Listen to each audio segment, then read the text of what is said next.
Welcome to our first prior webinar, and I'm delighted that our first speaker is a great friend of Much ever since our early days into urban health. So we've got time for questions at the end, and I'm hoping that you'll use the chat function so that you can ask loads of challenging questions. And I also need to say we're recording this. So I'd like to thank Shirley for organising the webinar. We're going to attempt to go on mute and switch off cameras so that we can make sure that you've all got the best possible sound and visual quality. And I'd just like to thank Roderick for speaking to us today. And I know you're going to all enjoy this because he's just a fabulous presenter, and all the work he's been doing on transdisciplinary science has been world leading. So without further ado, welcome, Roderick, and thank you so much for speaking to us today. Thank you. Well, thank you, Aparna, and it's nice to remake the connection, even if it's just virtual today. And I'm really pleased to be able to take this opportunity to share with your consortium my understanding of transdisciplinary science. And I would like to briefly explain the differences between multidisciplinary, interdisciplinary, and transdisciplinarity today, because these terms are increasingly used by researchers and funding agencies, and sometimes they're not clearly defined. There are differences in interpretation, and I think these need to be clarified. So I'll be identifying some core concepts referring to different interpretations of inter and transdisciplinarity in particular, because these are the ones that are often treated as synonyms, especially by North Americans, whereas in the European context, we seem to have much more rigid distinctions between them. And then I would like to share with you some examples of different kinds of contributions that deal with complex societal challenges. And I'm going to be talking about aging societies. I know that's a topic that Aparna has worked a lot on, but also you can think of other topics in the field of public health, like obesity and chronic diseases. And I will be mentioning COVID today. And my presentation today is through the lens of human ecology and environmental sciences, which is the field I'm coming from. And as Aparna said, I've applied my teaching and research with examples from housing and urban development and how these relate to health and quality of life in cities. My own experience with inter and transdisciplinary inquiry dates from the 1990s, specifically at the University of Geneva, and I've set up courses at the master's level of supervised PhD students. And I've been a member of the Swiss Academies of Arts and Sciences Scientific Advisory Board for inter and transdisciplinary research since 2009.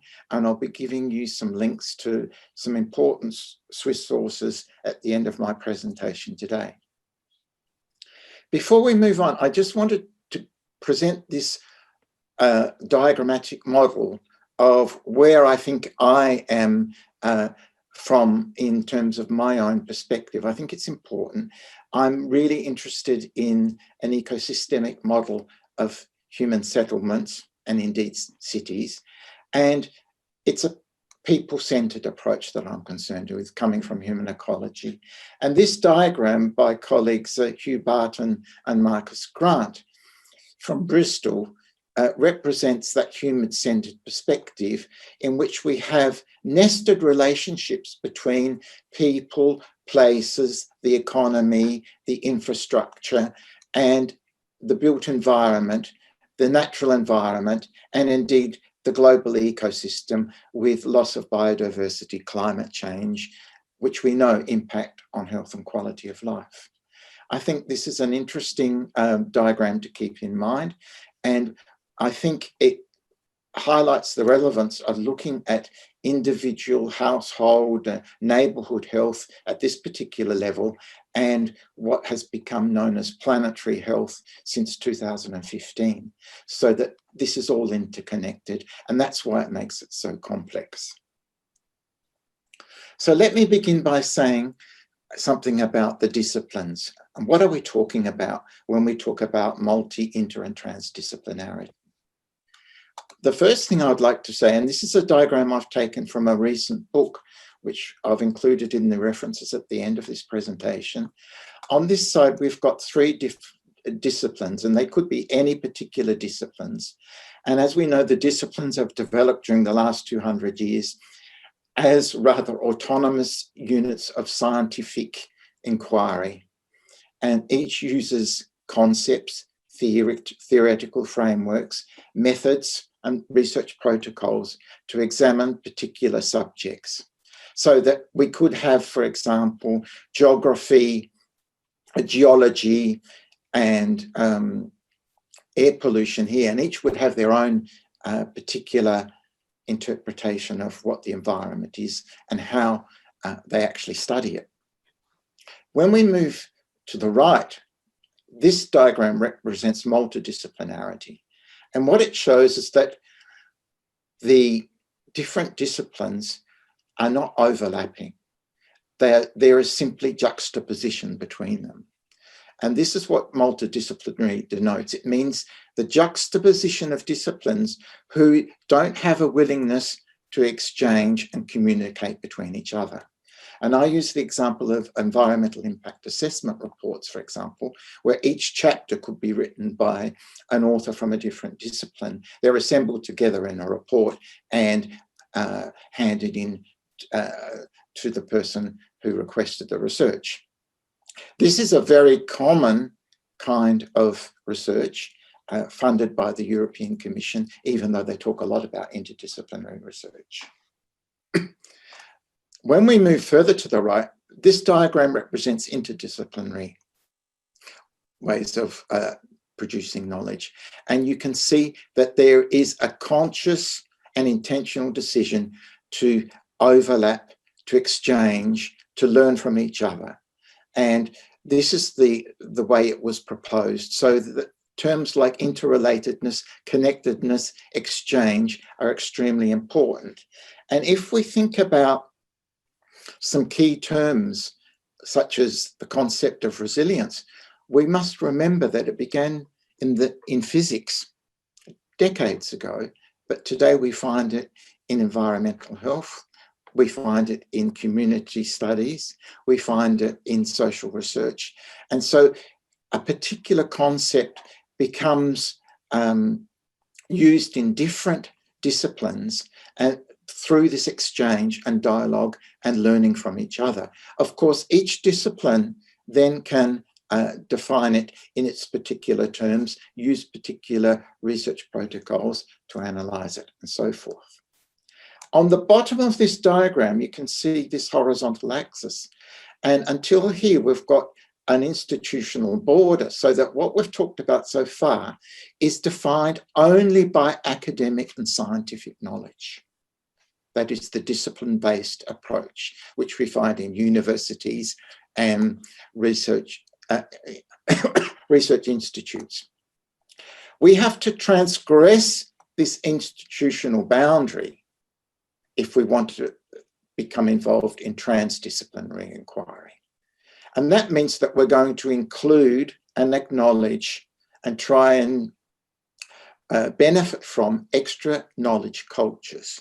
And these can be, as I will explain briefly in a moment, professional knowledge and know-how. Think of your medical and social welfare workers who are learning by doing in their professions, but think also of the tacit knowledge of local communities in Indigenous populations. So transdisciplinarity is more complex and different from interdisciplinarity because it is dealing with more types of knowledge and ways of knowing.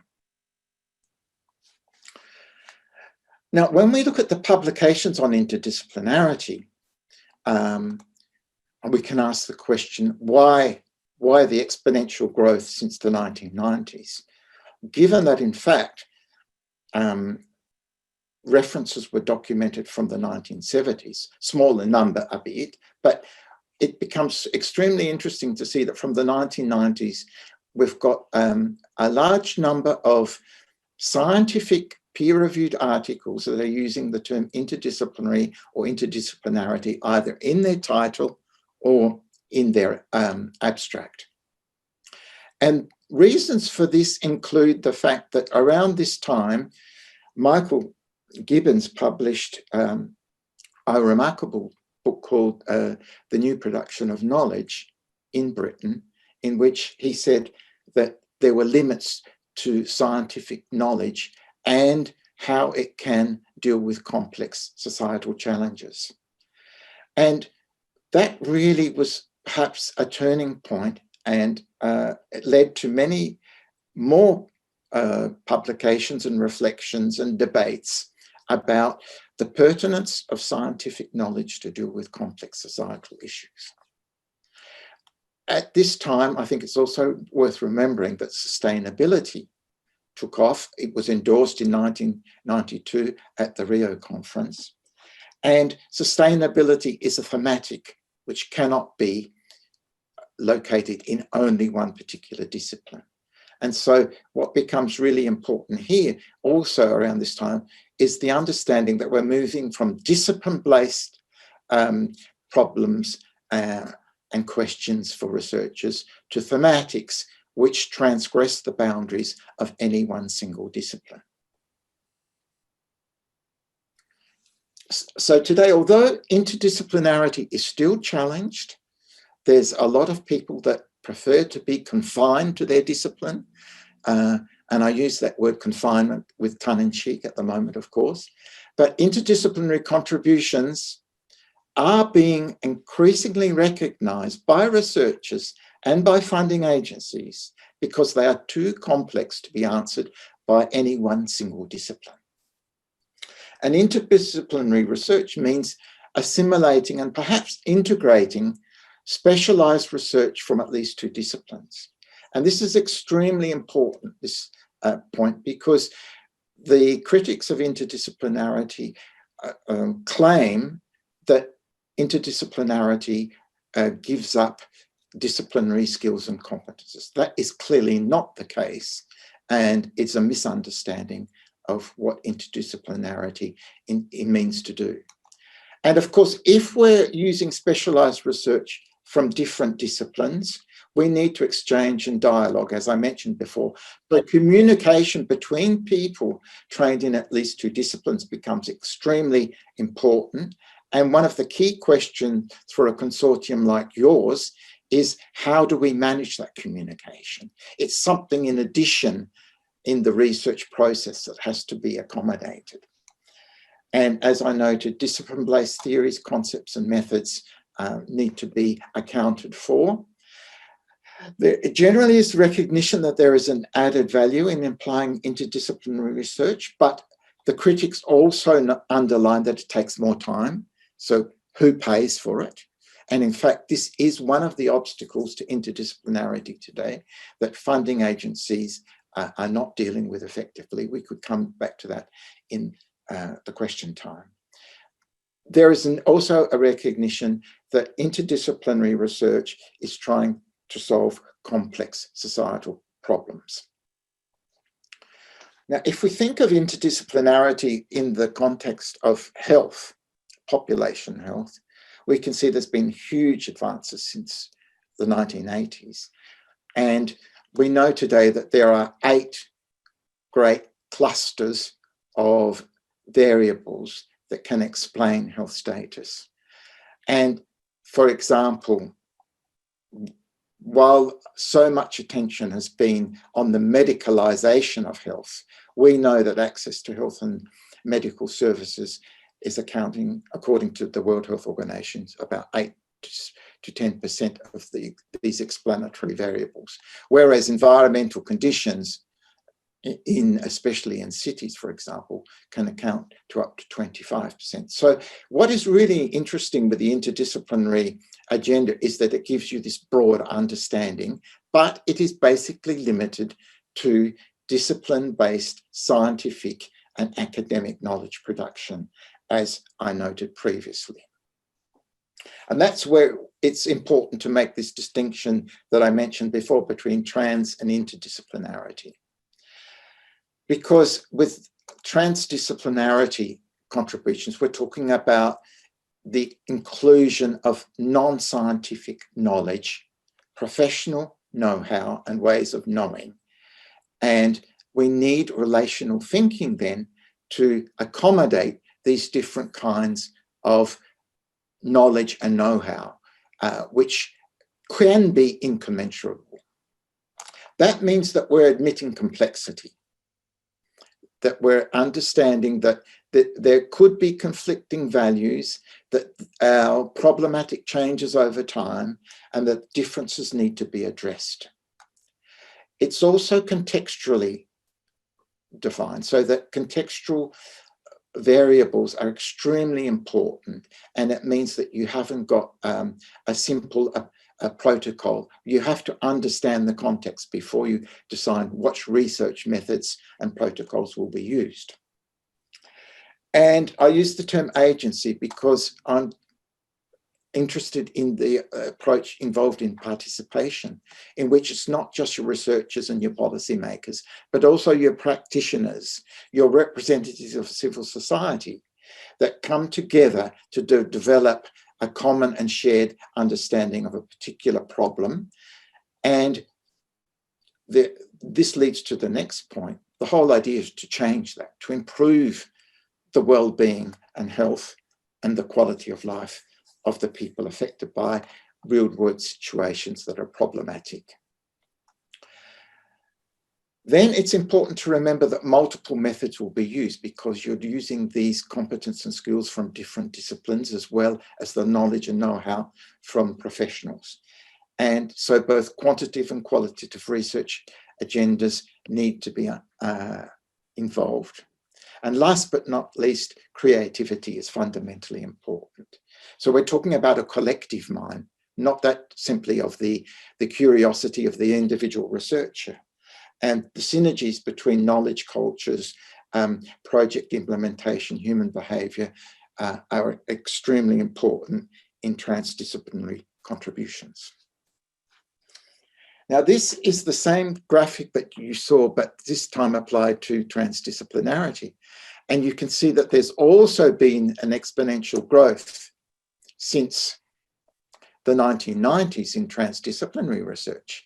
But the point is that we're here at around 1,000 per year, cited by the Web of Science, that have used the term transdisciplinary or transdisciplinarity in the title or the abstract, which is 8 times less in volume than what we had with interdisciplinarity in the former slide. So we're still talking about something which is emerging as a trend in transdisciplinary science. But again, it's becoming endorsed by international organizations, funding agencies, who are really concerned about the contribution of scientific research to deal with complex societal challenges.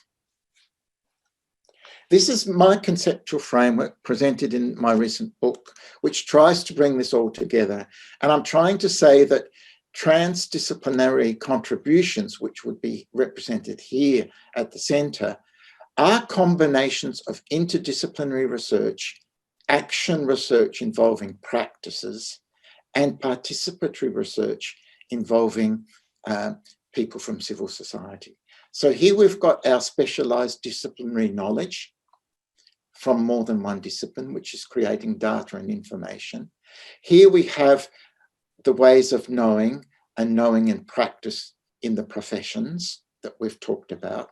And here we have the individual and collective knowledge cultures of people in local communities, including NGOs, communities, associations, and so forth. And what is important here is that we try to get this surface here as large as possible so that there is a synergy and an added value in transdisciplinary contributions. And of course, this is all inscribed in a societal context, which is influenced by external contingent factors and variables. I'll be coming back to this to show how I've used this with respect to COVID in a few minutes. But what is extremely important is to come back to this point about the different types of knowledge and ways of knowing. And I'm using Valerie Brown's 5 types of knowledge, which I've applied in my research. And I'm illustrating here with respect to the problematic of aging societies, which I mentioned earlier. And so we have the individual knowledge of the elderly citizen as a person with a particular phenomenological experiential knowledge domain. And then we have the community knowledge of elderly citizens associations and those groups and institutions that represent the needs and aspirations and requirements of elderly citizens in our societies. Not to forget the specialized knowledge, for example, of the gerontologist, who can tell us much that we need to know about the health of the elderly and what their requirements are. And then we have the organizational knowledge of social and welfare services in providing for this growing number of citizens in our communities. And last but not least, this term of holistic knowledge. How do we create the synergy between these different types of knowledge that will, at the end of the day, improve the quality of life and well-being of elderly citizens?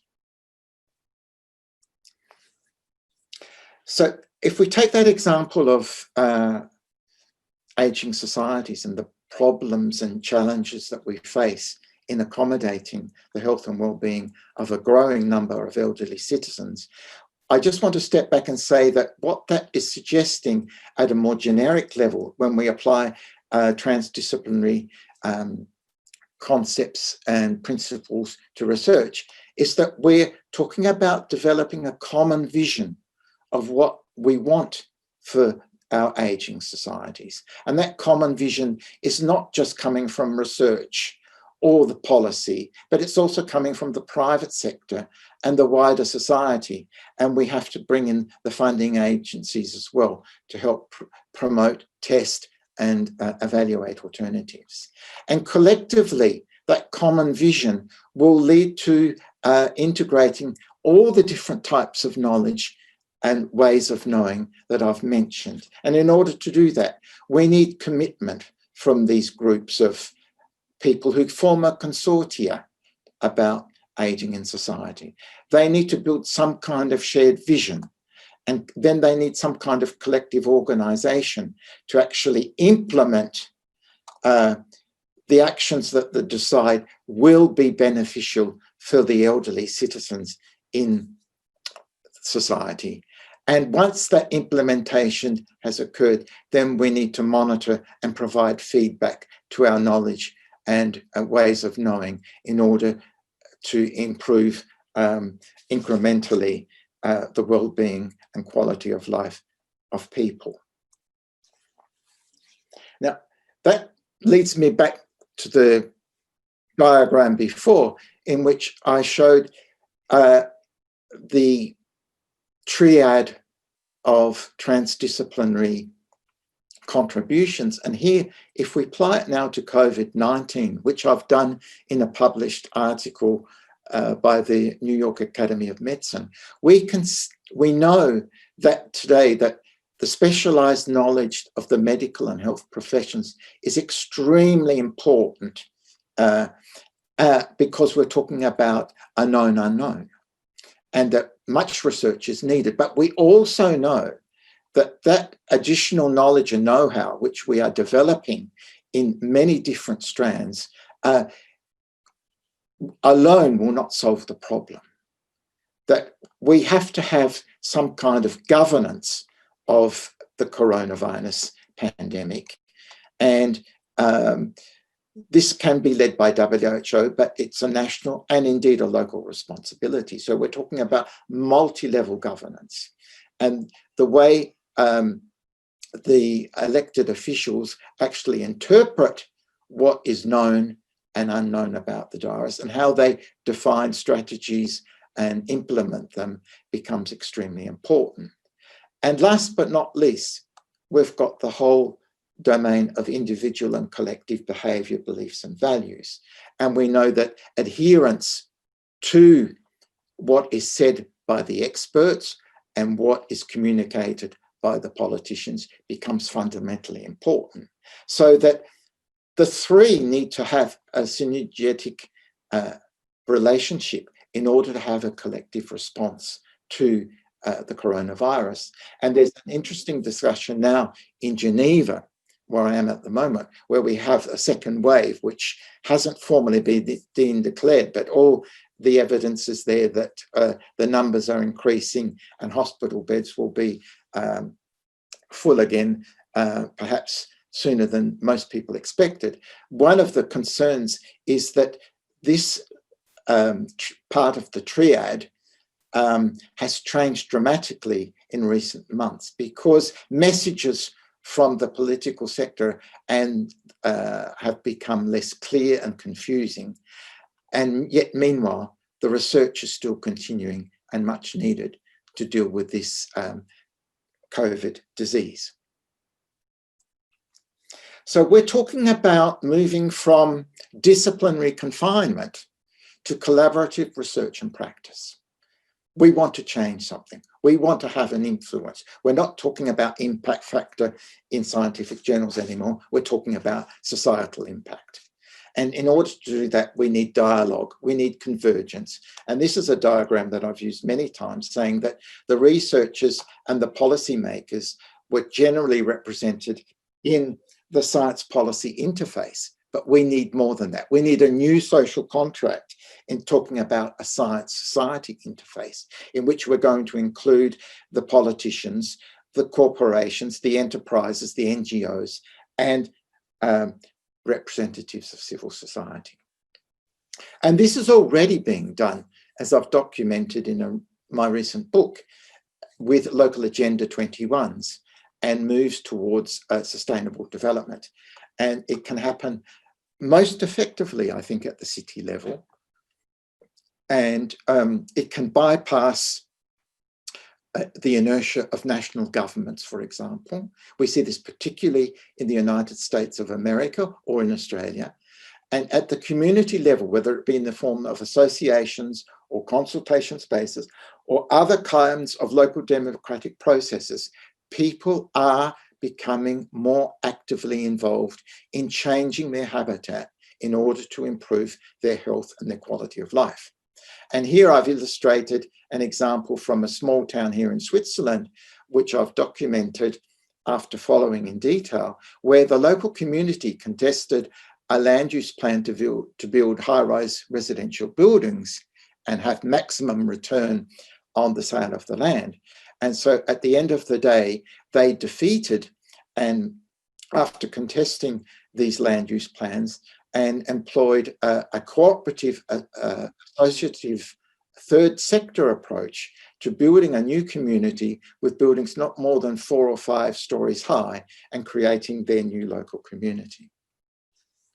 So the question becomes about democratizing science and how we move from simply informing the public or consulting with the public to concerting and negotiating by active participation. And that transition is extremely important, and it depends on political will, not just on science. So the elected officials must be able to admit that there is a point of view in giving up some of their authority and responsibility to the people they are meant to serve. Now, there are many obstacles to overcoming the challenges of dealing with complex societal issues, and I wanted to just to inform you that there is a toolbox available with a whole range of methods that have been documented and can be downloaded at the Swiss Academy site, which I'll give you at the end. But one example I wanted to show with you is how cognitive mapping of a particular thematic can become a means to dialogue with people with very different viewpoints. And I've taken this example from the United Kingdom and the Royal Commission on Environmental Pollution, which showed with this very interesting diagram how increased car ownership and use can have multiple negative impacts on the environment and on health and quality of life in cities.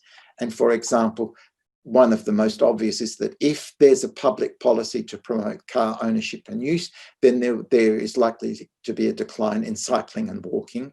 And we know that physical activity is good for your health, but it can also lead to poor air quality, to accidents, to road congestion, to noise, which all have adverse health effects. And the fact that you're creating infrastructure for private motor cars means more impermeable surfaces, loss of green space, loss of flora and fauna, and the likelihood of flash flooding. So there are ways and means of helping people to understand the complexity of the variables involved and how they are interrelated to each other. And I think this is one of the major obstacles in implementing transdisciplinary inquiry, and it's a way of trying to move forward. And it has been successful. If you think of the European Charter of Transport, Environment and Health, which was endorsed in London at a ministerial conference organized by the World Health Organization in 1999. So 20 years ago, we had this charter, which was intersectorial, relating transport, environment and health. And today we've seen many efforts in replacing this by public transport, cycling and walking in cities. And when this is not being led by local government, then community action has also been effective in creating change. And one of the most interesting examples I've documented in my book is from the Belgian city of Antwerp. And these kinds of approaches will be used increasingly as we move towards achieving the 2030 Agenda for Sustainable Development. As you know, we've moved from the 8 MDGs to 17 new SDGs, including SDG 3, which is on health. And we can see that when we put health as the central preoccupation and relate it to the other 16 SDGs, as was done in the Bangkok Declaration on Physical Activity for Global Health and Sustainable Development, we find that the synergies between the different SDGs becomes quite meaningful and easy to understand. So this is an extremely interesting example related to the example of motor transport, cycling and walking that I mentioned earlier. But in my work, I've also applied this to housing, and I know your group is interested in the relationship between housing inequalities and health and quality of life. And what I'm suggesting is that investment in the housing stock can be considered in terms of energy efficiency, the reduction of using natural resources, which are related to sustainable development. But also this reduces the consumption of energy by households. It increases affordable warmth in the home, and this has a relationship to illness and indeed local air quality, which promotes quality of life, health, and reduces the demand on health services. So just before I conclude, I wanted to say that we're talking about societal challenges that should not be treated as if they are scientific problems. They are larger and more complex than scientific problems. They should not be reduced to mathematical formula or chemical equations, for example, to use an analogy. And societal problems that are complex are wicked problems that incorporate incomplete or contradictory knowledge. Numerous people with diverse opinions and values are concerned by them. And they're linked to external variables that are changing over time. So they're very, very difficult to control, as the example of COVID tells us quite clearly. And so the problem requires a different approach. And that is why today more and more funding agencies and research organizations are recognizing that we need to shift from interdisciplinary research to transdisciplinary research. So we're asking for a new social contract. We're no longer talking about science and policy, we're talking about science with society. And that reminds me of the wonderful comment by Einstein, who said we can't solve problems by using the same kind of thinking we used when we created them. And I think if you think back at the whole question of coronavirus and the loss of biodiversity and the relationship between humans and other biological species on these planets, we can see that it's a very, very complex domain that we're dealing with. So to conclude, I provide the sources that I indicated before, the TDNet webpage. The network was launched in 2000 and we now have accumulated experience and many, many documents that are open access for researchers like yourselves that are interested in dealing with complex challenges. I've got 2 personal blogs, one on scaffolding transdisciplinary projects, and I'm using the word scaffolding as a support or an enabler for transdisciplinary projects that are extremely complex. And I've had a long interest in housing, so I've launched a blog on housing matters for all. And then some key references, 2 by Valerie Brown and her colleagues at the Australian National University that have been inspirational for me in my work, and then some of my publications. The first clarifies the distinction between inter and transdisciplinary contributions, which I explained very briefly at the beginning of my talk. Then a publication 3 years ago about moving beyond the quest for more data and information and talking about the kinds of knowledge that we need to do with complex domains such as urban health. The reference to the article on COVID, which was published last June, and last but not least, the reference to my book, which was published recently by Routledge in London and New York. So thank you for your attention. Thank you so much, and we'd have a round of applause now. So I'm just going to thank you in lieu of a round of applause. Shall we go on to the normal mode? I'll stop sharing the screen. Yeah, then we can take some questions, and I have our first question. So we have, particularly with the increase in research grant funding requiring interdisciplinary work, do you feel that there is sometimes too often a situation where people are including different disciplines in their work with more tenuous links to the work than is necessary? And then if so, how do you think we get around this, particularly as it's often included in funding calls as a requirement? That's a very interesting question, because I've worked in a couple of large EU projects, including FP7, which was the well-known phenotype project, which was about access to green space and public health. And I was really concerned about those disciplines that were included, and in fact some that were not in there. And it becomes really important, I think, in terms of project management of what is included and what is kept out. And in the literature, we talk about how do we frame the subject that we want to study. So where do we draw the boundaries around the subject that we study? And I think it goes beyond that as well, because we need to then say, how do we make the linkages between them? I come back to this fundamental point, which one of my mentors, John Piaget, the famous Swiss psychologist, said, how do we make the relationships between the different disciplines? And what is the connectedness? And that becomes extremely important. So I think the question is a fundamental one. I can't give a simple answer to it, but each research project must frame its problematic and then decide what will be included and excluded. And I would say that there's no point in one discipline sitting on the fence, perhaps, to answer the question, that what would be the added value of that? I mean, I don't think it's because you've got more disciplines in there that you're going to have a better project. Not at all. There's no guarantee from that perspective. Thank you.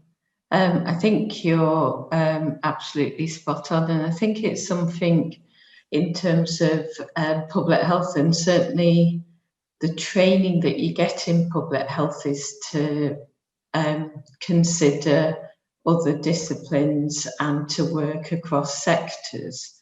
And I think that's one of the key things that we found going forwards is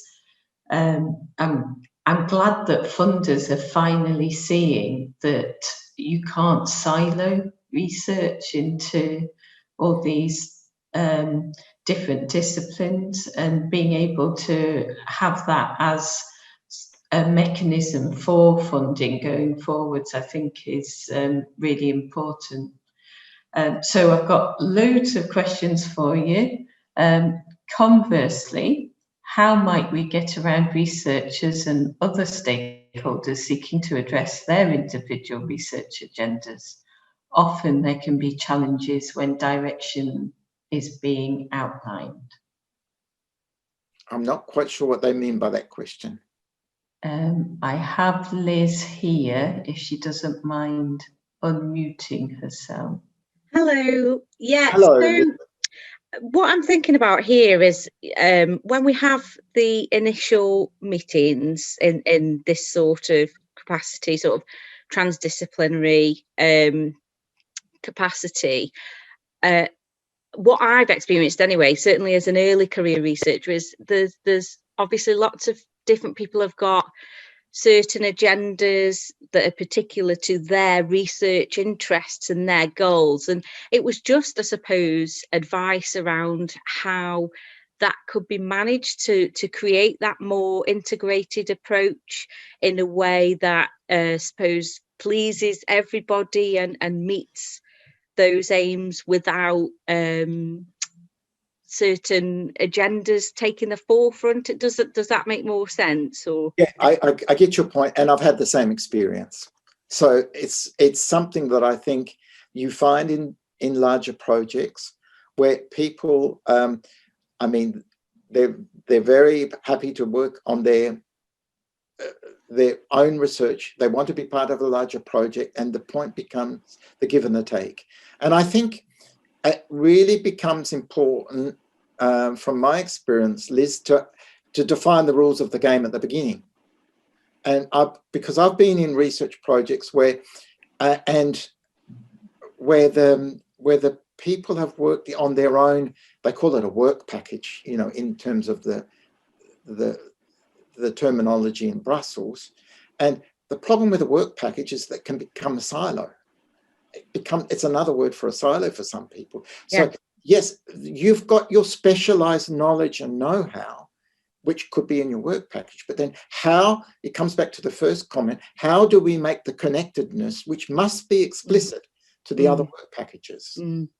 And you can see that some work packages are able to create these linkages and connections much more effectively than others. And it comes, in my opinion, to the attitude of the researcher.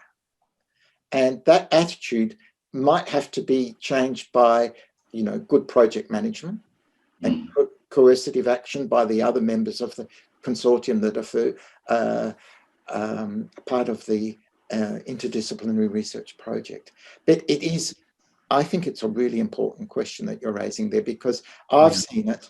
And the fact that you write in your research proposal, you're doing interdisciplinary research, and then you retract and you work in your work package doesn't seem to be a moral issue for many researchers. Yeah. Thank you. I have another question for you. Given the complexity of major challenges such as COVID, what evaluation frameworks exist that take account of transdisciplinary approach in a weighted way, respecting the different disciplines in an integrated way? Yeah, that's a very good question, because there's a lot of discussion at the Swiss Academy of Sciences at the moment about how do you evaluate transdisciplinary research or transdisciplinary projects, which I think go beyond research, actually. I say transdisciplinary projects because we can no longer use the criteria that were used to assess discipline-based research. It's broader than that. And so it's a question which is recognized as important by funders. But one of the key issues that I would just like to add there is that we're talking then about societal impact, not about peer review impact, right? And that becomes extremely important, I think, that that's a major change. And there is a growing concern now, it's small, but it is growing, thank goodness, about, you know, the impact factor of scientific research and the way it has limited so much creativity and research. It's publish or perish rather than actually solving societal problems. And I think this is a major challenge. And your question, this third question then, is saying there is a recognition that there needs to be an evaluation framework for transdisciplinary research, but it still doesn't exist today. People are thinking about it. Thank you. Another question. Transdisciplinarity is what we are going for with community and business work packages. One of my main concerns as a researcher is sharing knowledge rather than just taking knowledge from other partners. I love the web connections you showed. Is there any way you'd recommend of agreeing how knowledge should be shared from a transdisciplinary project? Well, I think that's one of the key challenges of a transdisciplinary project, in answer to this question. How do we make people trustful that they can share their knowledge and expertise? I think building trust becomes an extremely important part of the agenda of this kind of research. And it's once that they feel that there is some trust and also a level playing field, that then we can start to talk, because the local community member can feel very sort of inferior to some kind of scientific expert if we're talking about climate change, but that person has got his knowledge and experience because, you know, he might have been flooded last winter and so forth. And these are different. So these are precisely examples of how do we communicate between the different knowledge frameworks and the types of knowledge that Valerie Brown proposed, and which I think are extremely important. And again, I think it depends not on a particular protocol, but each transdisciplinary project has to be understood for what it is as a specific case.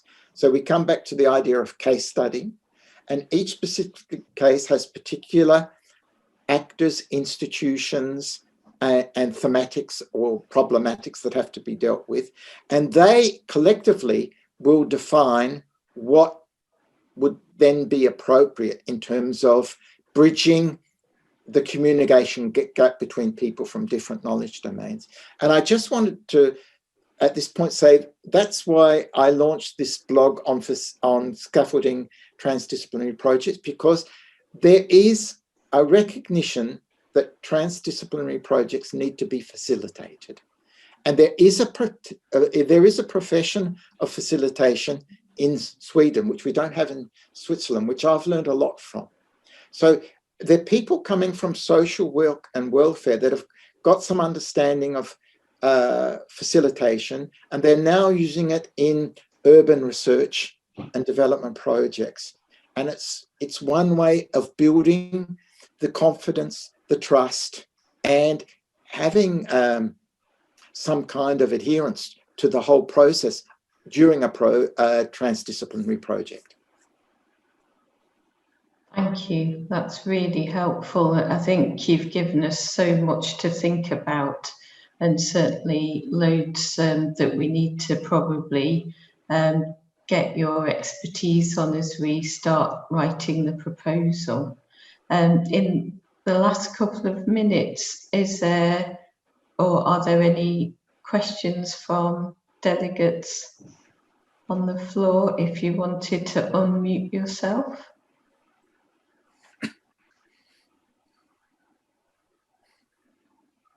Lovely. I don't think there's any more questions. Hello? Apana. Hi. I'm just I'm very, thank you very much for the presentation. It's really it's very inspiring. And then I've just seen the interdisciplinary at work this morning with Petra project. 3 disciplines have been presenting in World Congress of Public Health, law, health economics, and public health. It was really beautiful and seamless. So that's one. But the question that I have is there any risk that our desire to claim interdisciplinarity in our research could lead to tokenism, where we invite other disciplines, even though one discipline could have done the job on its own? Yeah, that's an important point, because of disciplinary skills and competences are usually clearly bounded and relate to specific types of problems, which are not the societal problems that we've been talking about today. And I'm not saying that, you know, they don't coexist with the societal problems.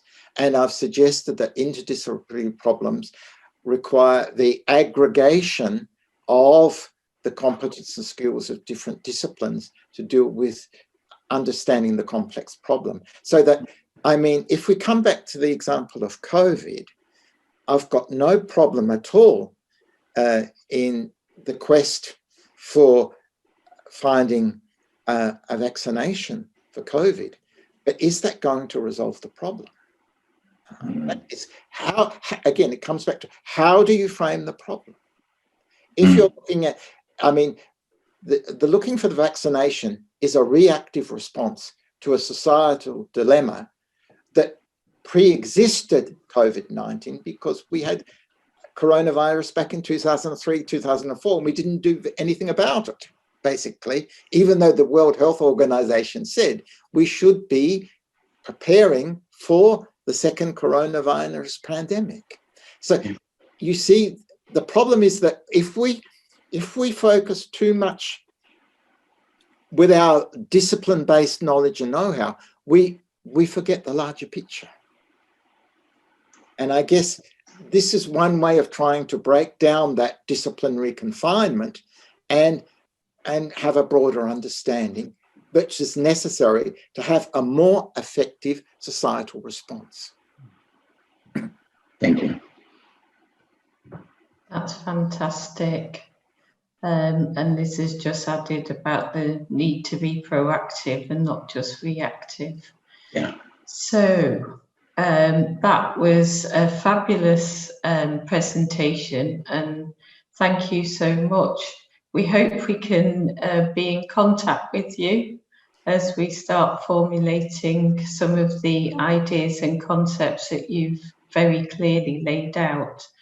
And I'd just like to say a huge thanks and give you a virtual round of applause. We thoroughly enjoyed that, and thank you very much for taking time to speak to us today. Well, thank you, Apana. And you've got my email address, all of you now, so you know where I am if you have any further questions, and good luck with preparing your research proposal. I think it's the kind of research that is really needed. And if I can be of any further help, you know where I am. But in the meantime, keep healthy and carry on the good work. Thank you so much. Thank you.